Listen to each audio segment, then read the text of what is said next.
個幾長嘅世界盃明燈咧？我發覺我哋唔可以再用我哋嘅直覺去估啦。你梗係憑直覺梗係唔掂水啦，有技術含量嗰啲先得噶嘛。你嘅技術我都覺得唔得，所以今日我哋攞一個簡單直接嘅方法嚟，真係㗎。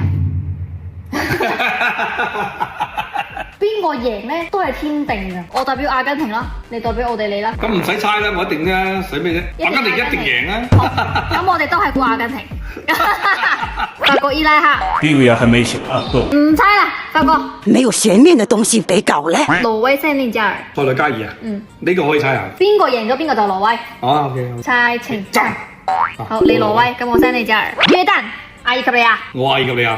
即係邊個贏邊個就係阿爾及利亞。係冇錯。OK，猜情。七。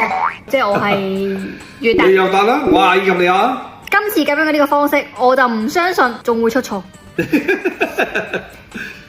在叫我等，其實我有深度嘅球迷嚟嘅，只不過有而家就估錯啫。但係全數落嚟啊，你數下今個世界盃全數落嚟，我肯定大比數中嘅。